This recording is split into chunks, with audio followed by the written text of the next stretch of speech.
Alright, so let's talk about anarc in the current metagame. This is basically like talking about anarc after the banning of endurance and R plus and woo.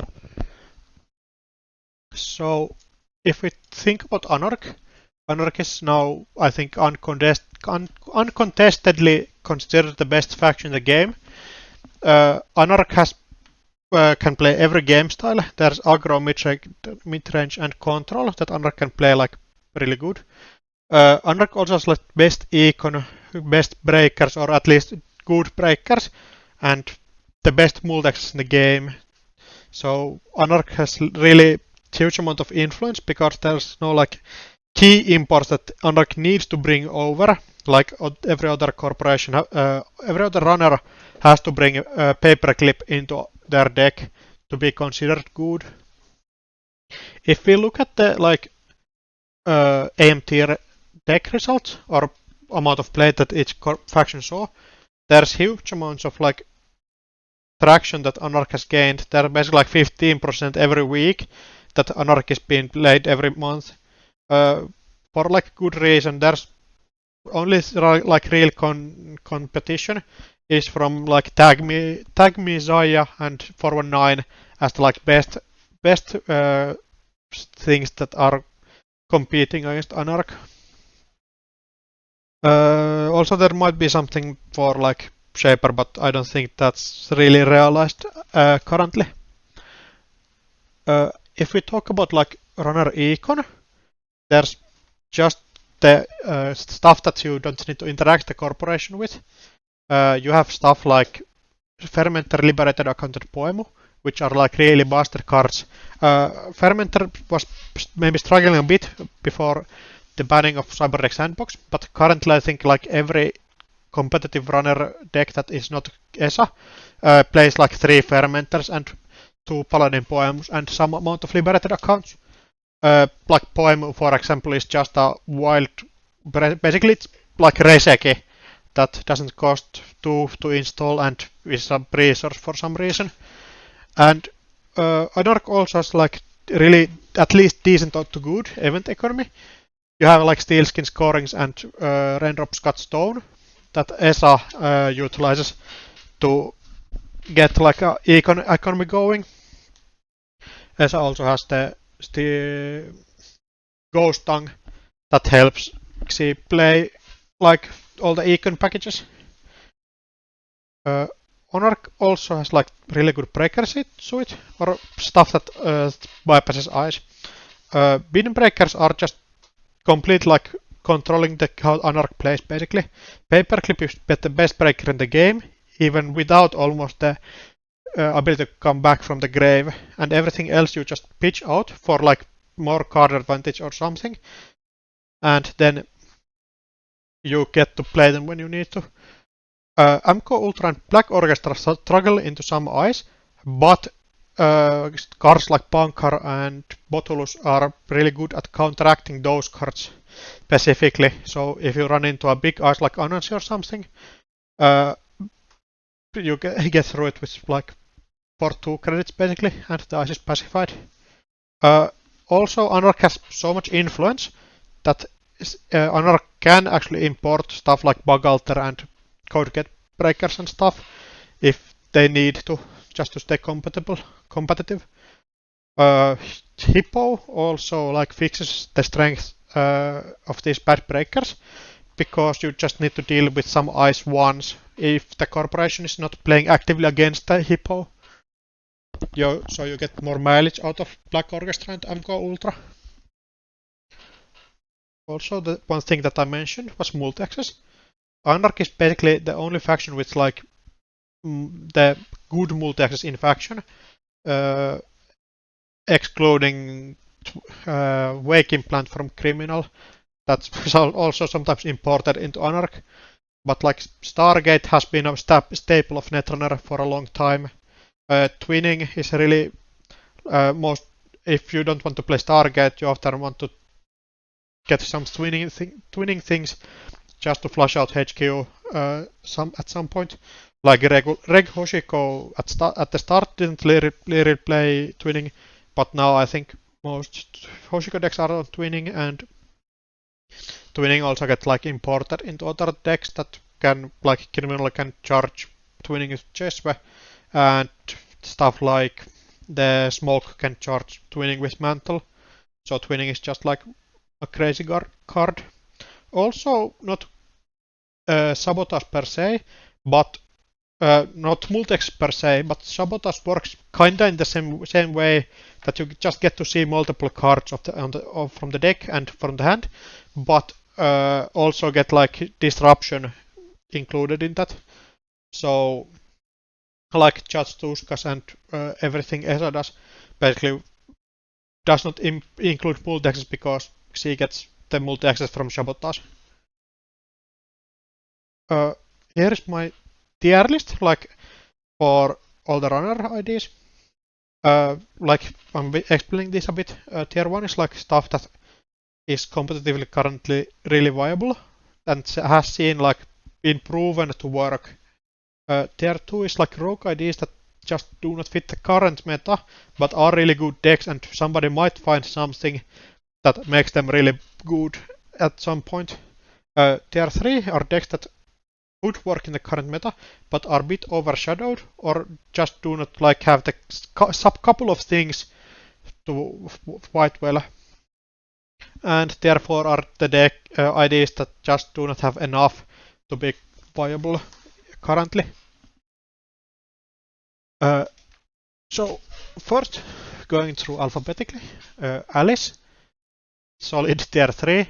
The disruption effect is nice, but I think it's not enough considering that you want to be aggressive with Alice just to get the constant sabotage or the constant thrashing. Your deck size is 50, so you don't find everything that you need instantly. And if you want to be aggressive, you just need to compete against Esa, which is like really hard because Esa just get to see so many more cards and disrupts basically like more than Alice without wasting X's click like on stuff like unnecessary archives runs. Also like Alice is, if you want to build like a more reg style of Alice, you are competing against like Hoshiko's effect, which is like huge amounts of gas, and Hoshiko can play stuff like more just to do the same thing Alice does, but more like consistently with like running other stuff, not just forcing archives. If like running archives matters more, for some reason I think Alice could see play more, but currently I don't think Alice has like everything that she would need to be competitive. Speaking of these like really aggressive runners, here's the Alice, not Alice, Esa, and I think she could be compared to like a basically runner corporation, where corporations often have these like really defined game plans of what they're going to do. Esa is like basically doing that in the form of like sabotaging herself every turn. Just like or sabotaging the corporation every turn with the ID ability, and then you just import every event card that plays sabotage. Like interestingly, Esa was not really good before the banning of R+ or something, because Esa really struggles if she cannot interact with like the corporation. So stuff like R+ prison was really tough when you just run, get economy warfare into like ruin. Currently there are stuff that counters Esa in like the same way, for example like Asmari or something, but it's not that huge presence that R+ prison was before the banning. Also, there needs to be enough sabotage to get Esa good. Basically, if there's not enough sabotage in the game currently, Esa is like not a real faction, I think. Also, it's interesting that even though getting that amount of sabotage that it's like enough, as I still not playing like every possible sabotage card. They are as I is playing basically like everything except as I is playing like all the things that do core damage, and then just playing just Tuskas, and that seems to be enough amount of sabotage that she can stack stuff like Naga and Time Bomb. Do not see enough much play because they're a bit too slow. Freedom, best faction for a different meta. Currently there's just not enough decks that are porous enough to get into, aggress like early enough, or like rely on these huge combos that need to be disrupted, and not enough asset spam decks that Freedom can really punish with the ability to trash them without like losing too much tempo. Uh,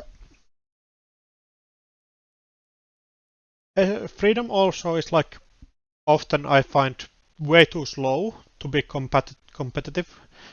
Beforehand this was fixed with like both, allowing you to run really aggressively. You just needed to find both and then you just could keep hammering HQ for really cheap. But currently that is just not the case, so it's proven to be much more difficult to get in. Like Bankar is one way to fix this, but Bankar does not like Bankar is not doing enough because it's just not winning the game by itself. Also, it's really hard for Freedom probably to compete with as the like premium reg anarc because the Hoshiko is just so good and has a bigger economy effect. One thing that Freedom actually could do that is probably a bit underexplored is like tag me Freedom that gets enough economy and then utilize cards like Man of War and stuff like that to get enough tags and viruses to hammer the HQ and then just finish the game with the counter surveillance. Hoshiko, basically the best ID in the game, competing with ESA is like the things that you need to be able to beat if you want to play a really good corp deck. Uh, if you want to play Reg Anarch, you really need a convincing reason not to play Hoshiko, basically. And because of this economy that Hoshiko has it by herself, you can really import anything you want. So that like enables there to be huge amounts of different Hoshiko variations. There's like stuff like that runs Turbine. Then there's the like big Hoshiko that Soko was playing. Mawakua that Jinsei was playing like in the recent AMT. You also can play like Apocalypse if you want and really find that some decks that you are in the meta need to be beat with Apocalypse. And probably like huge amounts of decks that I just didn't mention here. Like basically every idea you can do, you probably can do best from Hoshiko currently. Gnat, one of these tier 3 decks that I think just compete with different stuff or are too slow.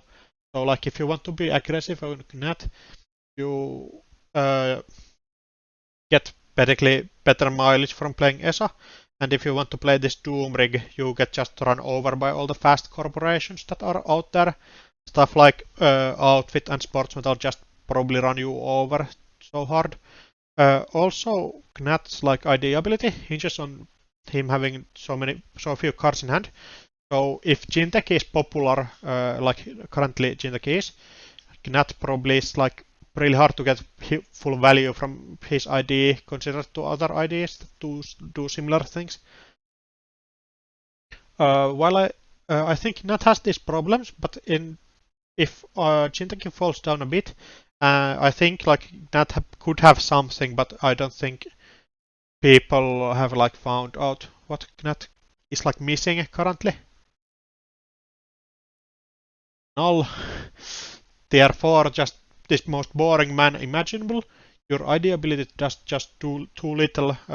You cannot reliably get like chiseling and stuff because the ID only lowers the strength by 2, and every time you're using your like in quotation mark like econ ability, you're losing card advantage so much that you need to be drawing consistently. And one thing that anarch is actually a bit lacking on is amount of good draws. So you cannot be really milling yourself constantly, because even though you have cards like steel skin scarring and stuff like that, it's just not enough to be consistently doing this. And if you want like an econ ability, you just play Hoshiko, and if you want to do anything else, I think Null is just a bad choice. Also, he's rotating in the next set, so I don't think there's going to be a time where Null is good. Zephyr was like Null's console, but it noticeably like is so much better. Then there's one other tier 3 runner, Omar, that was used to be like huge part of anarch gameplay, because you could just rebirth into Omar and bypass the ID's ability influence limit, and then you could utilize the Omar's really good late game ability just in the end game, where it matters the most, where you need to have the couple of cheap accesses into R&D or HQ, which like not rebirth not existing. You need to start the game as Omar, and the only thing Omar really does well is Ape Apocalypse. So you are really telling the opponent, I'm doing an Apocalypse game plan, and your influence limit also hinders you a lot, because you are all like spending 9 influence getting all the Apocalypses, and even though you are good at getting them off, you just cannot capitalize hugely on the board state after that, because your economy just probably falters a huge amount after that. Then there's Quetzal. I think Quetzal is like good starting runner, but just breaking one barrier subroutine is not enough by itself. Oftentimes, if you break a barrier subroutine, there's another barrier subroutine that just does the same thing, or does that you do not want to let fire. After the red set rotation came out, Quetzal had like really interesting things with poison vial and stuff, but stuff like that just takes too much time to set up, considering that you can play other stuff that has bigger effect after being set up. I think there could be a meta where like huge barriers were an issue in the early game, but they would need to have like fewer amounts of subroutines or something like that. For example, like even Outfit currently, which is a like really fast deck, Quetzal doesn't beat because Bulwark has 2 end-run subroutines, and border control basically stops the run after you, even if you break it once. Also, like the sad thing about Quetzal is that Anarch already breaks all the barriers really cheaply. So if you are using like your best breakers, stuff like Paperclip and Cleaver, you are not getting that much value from your ID ability, because every time you're increasing the strength of Paperclip, you're already breaking stuff, and if